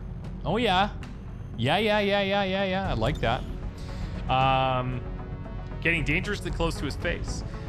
His left eye completely useless. While that may be, it didn't stop him from staying in the fight. He kept on fighting, but when Earth's government surrendered to the aliens, he went completely mad. After working with various small resistance groups, he was arrested by Advent for interrogation. He, however, managed to escape without any weapon. After these events, he decided to try and join XCOM. If he could get a chance to get his alien kill count any higher, he'd take it. Any alien unfortunate enough to face William is in for a heck of a tough time. You know what? Simple, to the point. He's mad, and he's out for blood. Pepabear Bio. What do we got going on here? Shorts. We're in shorts. Kick me on the back. A few bullets. Not bad. Cool. I like the helmet. Cigarettes as well. We have a few smokers on the squad. Not judging. I may not be a man of God, Reverend, but I know right and I know wrong, and I have the good grace to know which is which. My earliest interest with the law was due to my uncle, who worked as a police officer. This was before it was known as Advent. When I was 5, he bought me a police pedal car. I took to it instantly, riding it around every second I was awake, arresting kids twice my size for littering and spitting. The resultant beatings I received from this goody two-shoes behavior never deterred me, as I wanted to be like my uncle. However, my uncle was arrested for conspiring against Advent and abetting resistance forces. I was disgusted by him, though my desire to uphold the law remained stronger than ever. I graduated university and later graduated into Advent after attending Advent training and receiving the Stun Lance of Honor. I displayed a great aptitude in field exercises, particularly urban pacification and riot control. During my time in Advent, I integrated myself into my local community and improved my skills with courses in advanced driving, advanced cycling, and extra vocational activities such as fencing, judo, and chess. I began active duty with Advent and received a bravery award during the operation. Let me just fix that. Operation Redacted, during which I shot a resistance member, earning myself my first and only kill thus far. I received 9 special commendations, achieved the highest arrest record for any Lancer in Advent, 42.06% for 2069, nice. Higher than any other Lancer, and suffered 3 injuries in the line of duty. The most recent was a knife wound sustained to the right hand by a resistance fighter. Shortly after this incident, my sterling efforts were noted by my superiors, who believed that my exemplary standards were showing the rest of Advent to appear lackluster to not only the resistance, but the elders as well. In an attempt to rectify this, Advent Command reassigned me to the Advanced Advent Initiative, where I was led to believe I would be promoted to the rank of captain and assist in training better Lancers. But instead, I was to be upgraded with the aliens' mind control technology and be turned into one of the vessels the Resistance now fight on the daily basis. I had no choice but to escape. The realization as to why my uncle betrayed Advent soon was clear to me, as I saw how they were nothing more than puppets for the elders and turning good people into their obedient slaves. I managed to successfully escape during one of my patrols before being sent to the AAI and gave myself over to the first resistance group I could find. Naturally, they did not trust me, and after a long time of brutal interrogation, they decided to give me a chance. Now I fight that which I thought I stood for. Advent's justice and false declaration of protecting the innocent, knowing now that it's all a lie and the only truth is what XCOM stand for. Love it.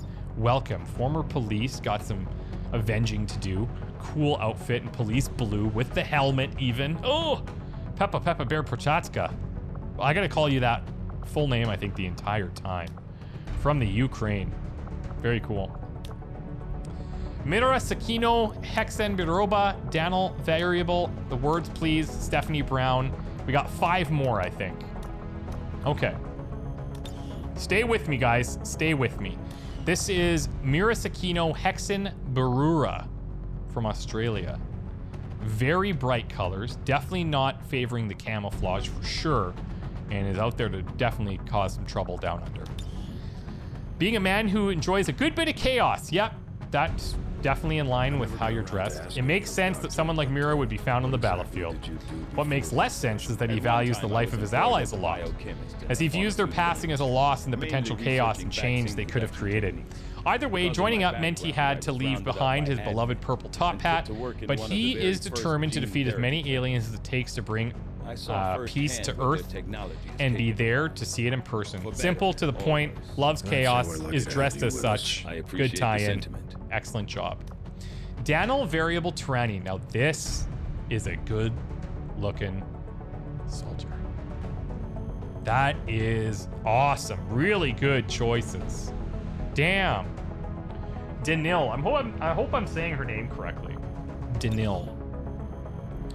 Country of origin unknown, presumably North American. Date of birth unknown.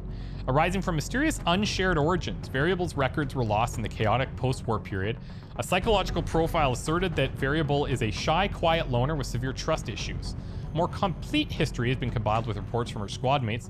According to reports, she was either born an only child or with siblings. Her favorite colors are either red, blue, or yellow, and that she likes chess or checkers. Her favorite drink is either water or soda, and that she is a pathological liar. This is so good. While she has difficulty trusting others and weaves lies as easily as she breathes, Variable's mindfulness of her teammates and skill with her rifle is resolute and trustworthy in itself. What more needs to be said? I love it. This is really good.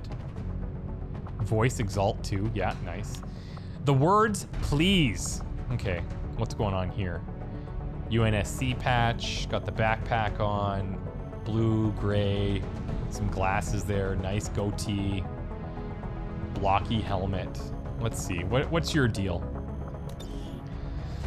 Born in the USA during the early 2000s, Words was only a teenager when the aliens first invaded. Being from a small remote town in North Carolina, Words wasn't privy to witness all the death and destruction firsthand, and had only heard of the invasion through the news. Being in the isolation of the small town allowed the whole community to start training fighters for the inevitable conflict to come. Having been only around 15 years of age, he wasn't allowed formal military training. However, a young nurse noticed how eager he was and took him under his wing. As she continued training him on medical procedures, she saw how much talent he had for it, quickly reaching her level of skill.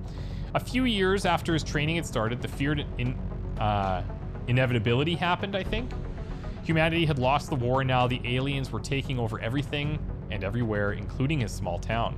With the help of the training everyone had received, the town stood against the onslaught for a few days, longer than most. Eventually, however, the town was overrun, and Words was forced to leave, leaving a group of civilians out with him. During their escape, a sectoid caught them off guard and mind-controlled one of the soldiers guarding them. Without hesitation, Words sprung forward and grabbed the gun from his hands, raising it to the sky to protect everyone as the mind-controlled soldier pulled the trigger.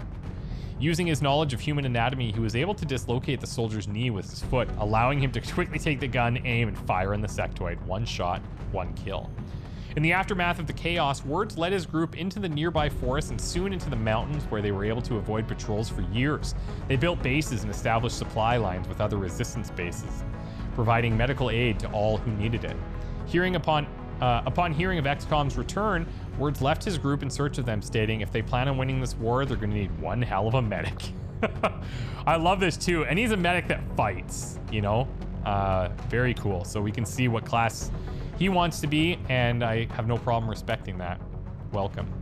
Stephanie Brown. What is that on there?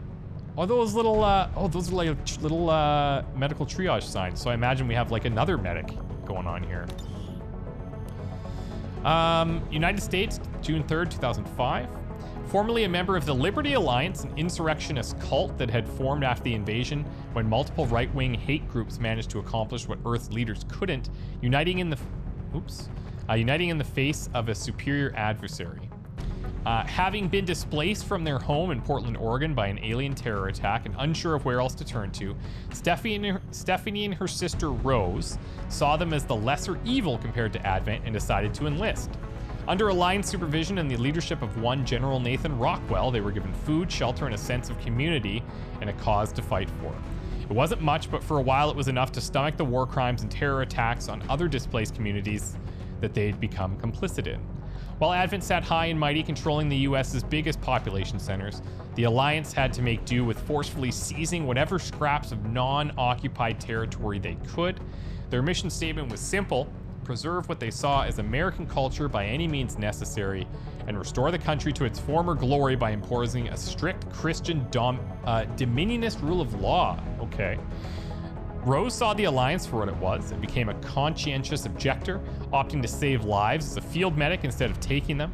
Stephanie, unfortunately, had become a true believer in their dogma and looked up to General Rockwell as something of a surrogate father figure. However, her commitment began to waver upon realizing she was actually transgender. She tried to compartmentalize these thoughts, hoping it was either a phase and that every guy her age went through, or that Rockwell would make an exception for her not to be ostracized from the community. That all changed during the Battle of Opal Creek. Due to the Elders' hostile terraforming efforts, a lot of natural freshwater sources have become undrinkable in many parts of the Pacific Northwest, so seizing the abandoned mining town of Jawbone Flats was a big win for the Alliance. However, after the water treatment facility workers had unionized, Alliance forces were called in to break up the strike. Rose defected and tried to heal the injured strikers, only to be killed in the crossfire.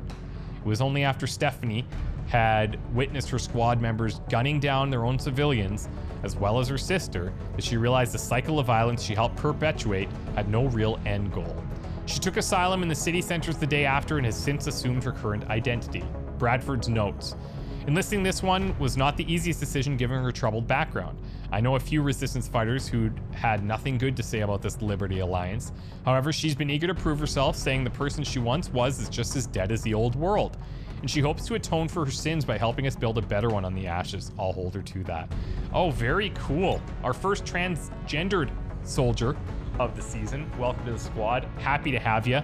And looking forward to you kicking ass out there. That's amazing.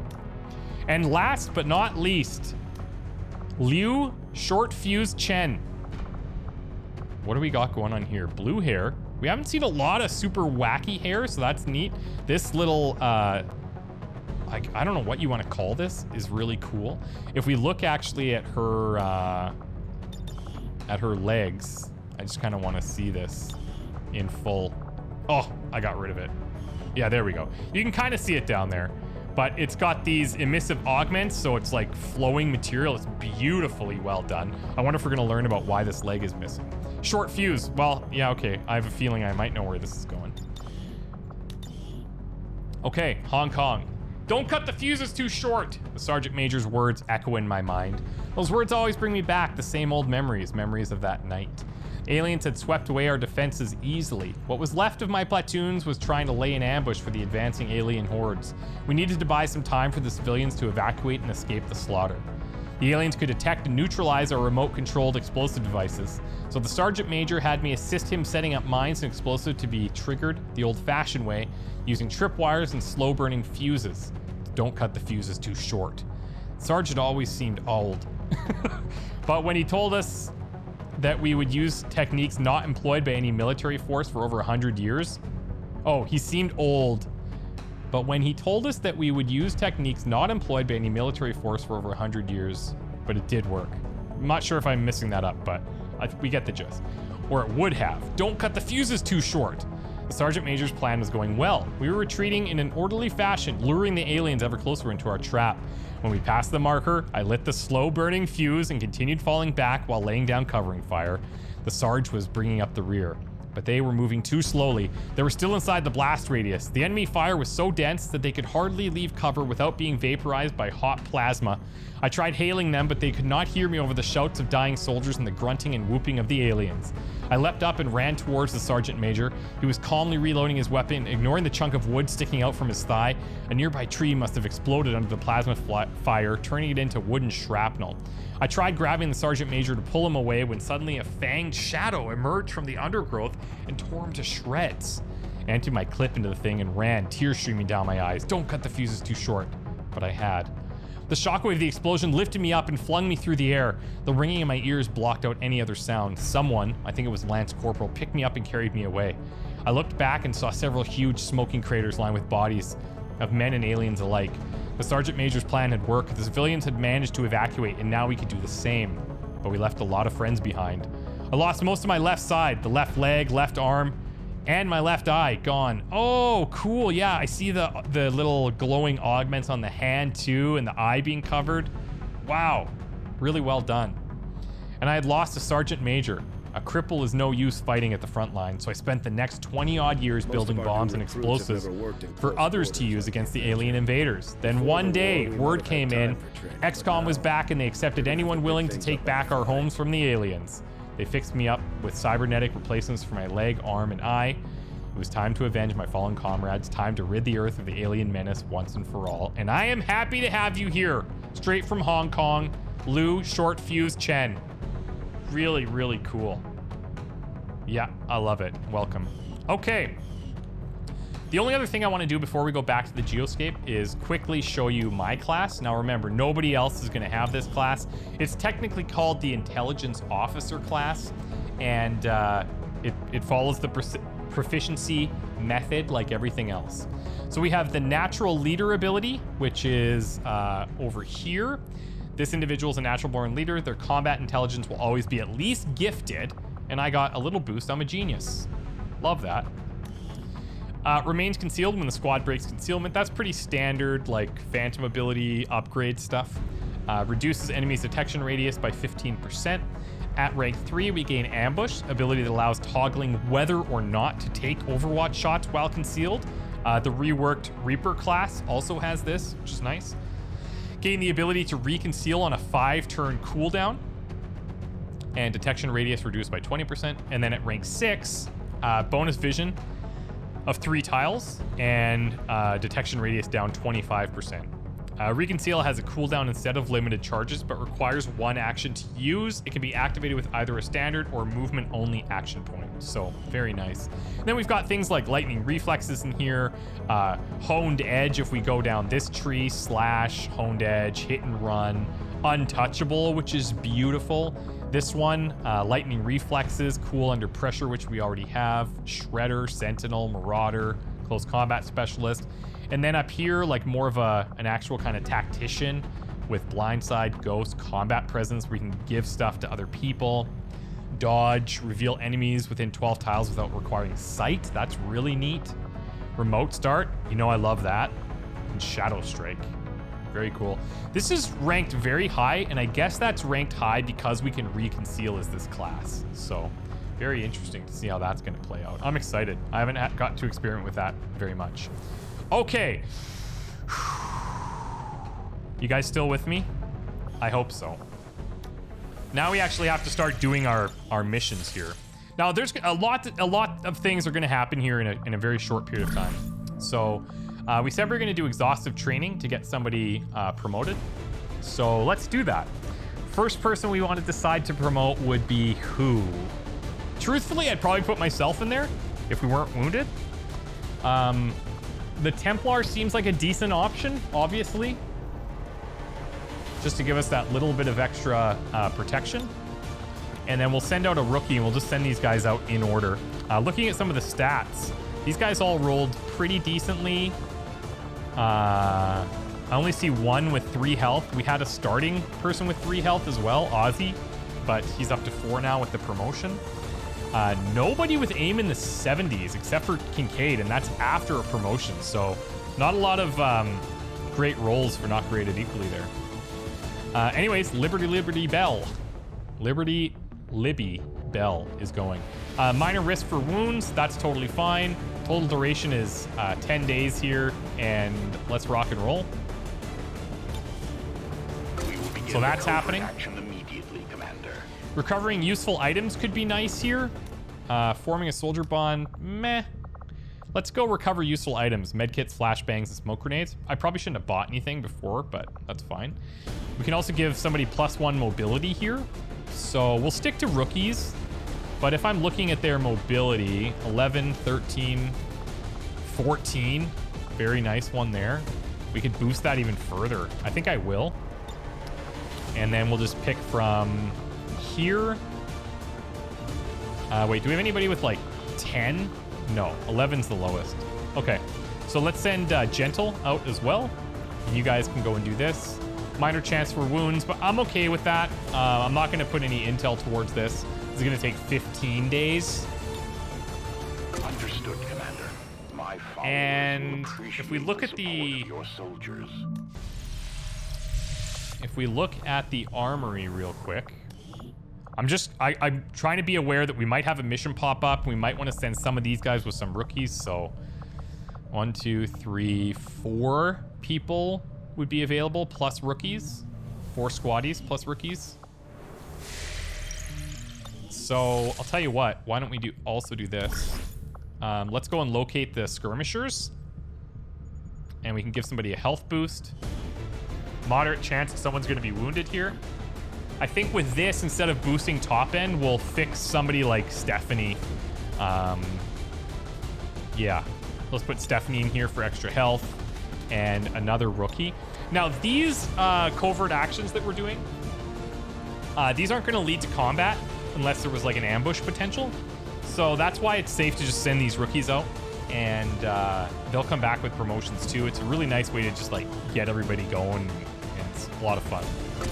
So now that we have those, I'm gonna leave the rest for other things that can happen. I could do this to heal faster, but we only have the commander who's injured. So I'm gonna actually go and scan for rookies now. And while that's happening, all of those covert actions that we've just queued up are now gonna be happening in the background. We can keep our eye on them over here. I should use the right terms, the Covert Ops. So let's start scanning. We're gonna hit a few of our research. Oh, stop this. Okay, actually, this is rare. This doesn't always happen to me. In all of my testing, this has only happened like a couple of times, and I've probably done, I would say, 9 to 10 starts just to really test things out. But sometimes what'll happen is we won't have an actual mission pop for a while. So we'll be doing a bunch of research and stuff. But we've got to protect the device mission right off the bat. So I'm very glad I kept some of those guys back, because that doesn't always happen. Notice up here we have a crew thing. So pay attention to that. Now, assault missions are what you're used to from the base game XCOM 2, where the squad flies in the Sky Ranger to tactical combat and then returns immediately. Unlike infiltration missions and covert actions, infill time and risk negation are not in play. You may bring as many soldiers and as much gear as the Sky Ranger can carry with no penalties. Beware, assault missions are typically more difficult than the average infiltration. More enemies will be present, and the squad will not have control over the mission site's sit reps. So, they're more challenging. Keep that in mind. Let's see what the rating is here. It's rated as moderate, and we can take up to 6 people, which we probably will. These are on other missions when we have to infiltrate. Adding 5th and 6th soldiers actually makes it a lot longer until we get some necessary guerrilla tactics school upgrades. So I'm just gonna clear all of this for now. 81 intel is quite a bit. I think we're gonna take all of these guys, since this is a mission that we get to do right now. Sapper here. Let's go with that frost bomb. Don't seem all that powerful, but according to Shen, the liquefied gases inside actually, this is the grenade slot, right? Freeze effect. So I should get in the habit of just keeping the normal ones in there, I think. Field medic, we're going to take.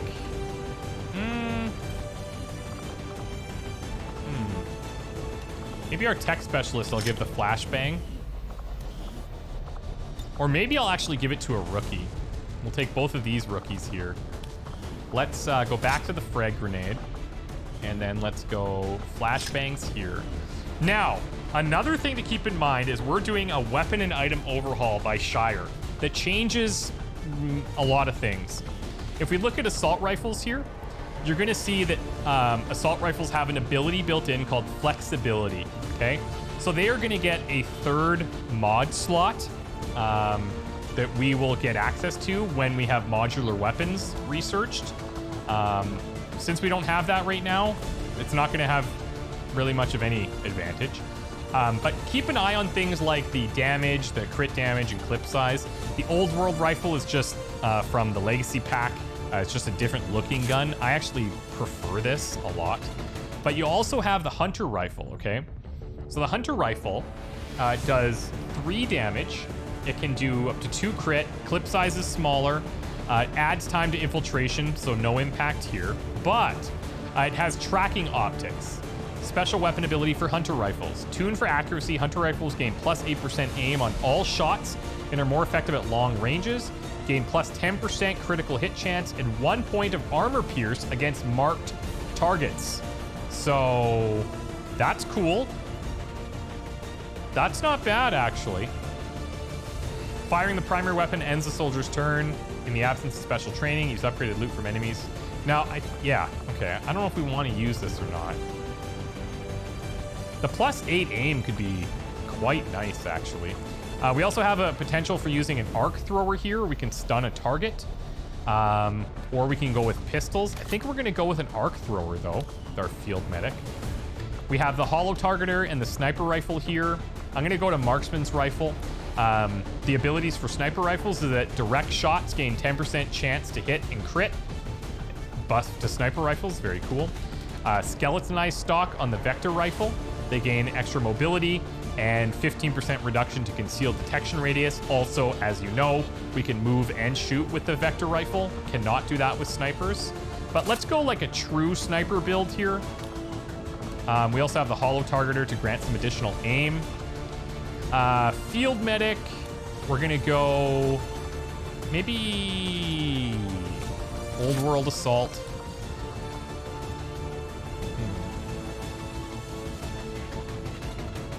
Arc thrower for stunning is pretty cool. I think we will take that, actually. Grenade launcher and assault rifle here. However, these guys, this Sapper class can also use shotguns, which I think is really nice to be able to do that. I might actually go ahead and do this. We'll put on the scattergun variant. So notice here, we don't have traditional stocks anymore, but if you run a shotgun, they have this special smoothbore barrel. Missed shots deal 1 point of damage to the target, but each point of unmitigated armor on the target reduces the chance to crit and increases the chance to graze by 25. So anything with armor has a huge buff against shotguns here. I think, yeah, it might be weird, but this could be pretty flexible because once we run out of grenades to launch, then we'll have this available. And then maybe with these guys, can you use that hunter rifle? I think we will use this. I think we're gonna use the hunter rifles on the rookies just to get that additional aim. Yeah. The 10% critical hit and point of armor pierce against marked targets. That can be comboed, I think, with our hollow targeter, so maybe that'll be beneficial there. We've also got the flashbang, and I think other than that, you guys, we are ready to rock. Operation Mountain God. Thank you guys so much for watching. I'm really looking forward to this campaign. I know that was a very long first episode, but they always are, because we got to go through all the backstories. There's a lot more to talk about now with Covert Infiltration. There's the longer Gatecrasher mission, which I think was phenomenally done. I'm talking about design, not how I executed it. But yeah, again, guys, if you have any questions, very good chance it's in the description below. Leave a comment here and I'll definitely try to answer you. Drop a like on this for the algorithm. That would be amazing. If you could share the video, that really helps as well. Leave a comment just for support. All of that would be amazing. And we're going to be running an XCOM campaign for the next little while. So buckle in, get ready. Episodes are going to be out at 3 p.m. Eastern Standard Time every single day without fail for the foreseeable future. We'll see you guys very soon. Have a good one. And thank you so much for all the support over the years. Really appreciate it. See ya.